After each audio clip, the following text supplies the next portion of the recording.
अब आपको मध्य प्रदेश के सरकारी स्कूलों में बेहतर शिक्षा व्यवस्था की दावों की पोल खुलने वाली खबर को दिखाते हैं। राजधानी भोपाल में सरकारी स्कूलों में शिक्षा व्यवस्था कैसी है, इसका अंदाजा इसी बात से हो जाएगा। एक शिक्षक के भरोसे से 3 कक्षाएं चल रही हैं और एक ही क्लास में 3 कक्षाओं के बच्चों को पढ़ाया जा रहा है। पढ़ाने वाला सिर्फ एक शिक्षक है। बच्चों को पढ़ा रहा शिक्षक बता रहा है कि शिक्षकों को पढ़ाने के अलावा अतिरिक्त काम सौंप दिए गए हैं, जिसके कारण शिक्षक स्कूल आ नहीं पाते हैं। इसलिए एक साथ 3 क्लास के बच्चों को पढ़ाना पड़ता है। वहीं 18 स्कूलों की मॉनिटरिंग करने वाले क्लस्टर एकेडमिक कोऑर्डिनेटर्स सुशील भार्गव बताते हैं कि जिन 18 स्कूलों की वो मॉनिटरिंग कर रहे हैं, लगभग हर जगह यही स्थिति बनी हुई है। अब जब स्कूल में ये आलम है, एक साथ 3 कक्षाओं के बच्चों को पढ़ाया जाएगा, तो कैसे सुधरेगी रैंकिंग और शिक्षा व्यवस्था, ये बड़ा सवाल है।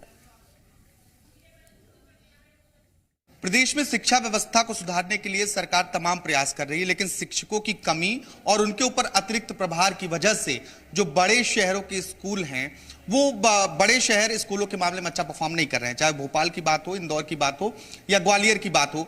जो प्रारंभिक शिक्षा की रिपोर्ट सामने आई है, उसमें भोपाल सबसे पहले 91 नंबर पे था।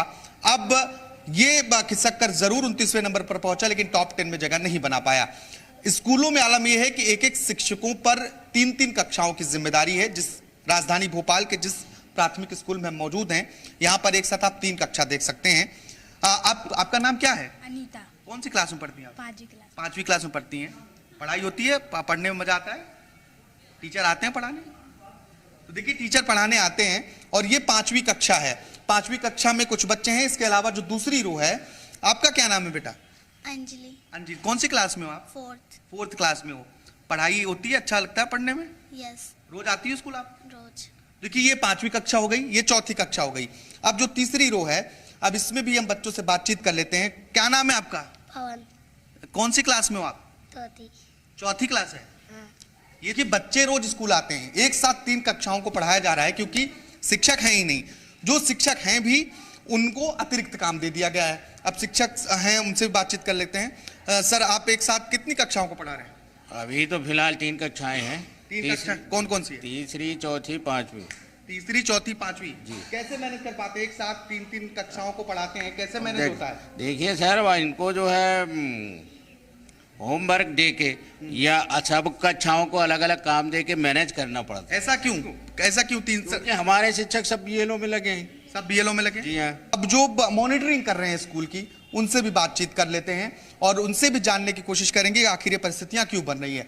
सर, लगातार शिक्षा की गुणवत्ता सुधारने की बात सरकार कर रही है, रैंकिंग में अच्छे से परफॉर्म नहीं कर रहे हैं, स्कूलों में ऐसी स्थिति क्यों बन रही है?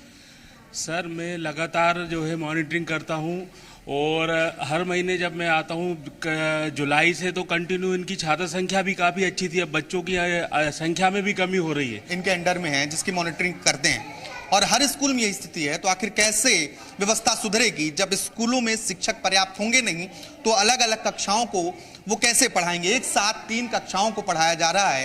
ये तस्वीरें वाकई में हैरान करने वाली हैं और सरकार को, स्कूल शिक्षा विभाग को इस संबंध में सोचना चाहिए, क्योंकि एक और शिक्षकों की कमी भी है, जहां शिक्षक, उन पर अतिरिक्त भार। कैलाश मालवी के साथ आकाश द्विवेदी, जी मीडिया, भोपाल। भोपाल में सबसे बड़ी विडंबना ये है शिक्षा विभाग की कि यहाँ पर अधिकांश टीचर जो हमारे हैं, वो पूरा तरह से गैर शैक्षणिक कार्यों में लगे हों। अब उसमें चाहे आप मान लो बीएलओ हो या अदर ट्रेनिंग प्रशिक्षण हो, या अभी फिलहाल में पिछले 1-1.5 महीने से हमारा जो शासन स्तर पर जो कार्यक्रम चल रहे हैं, अनुगुंज है, उसमें टीचरों को लगा रखा है। आपकी बाल रंग आने वाला 16, 17, 18 को, तो बाल रंग में टीचर अधिकांश लगे रहेंगे। पढ़ाने के अलावा अतिरिक्त कामों में हाँ, पढ़ाने के अलावा अतिरिक्त कार्य में 100% टीचर लगे रहते हैं। खबरों में बने रहने के लिए आप हमारे फेसबुक, ट्विटर और इंस्टाग्राम पेज को फॉलो कर सकते हैं। लेटेस्ट अपडेट के लिए आप हमारे यूट्यूब चैनल को सब्सक्राइब भी कर सकते हैं और हाँ, बेल आइकन पर क्लिक करना ना भूलें।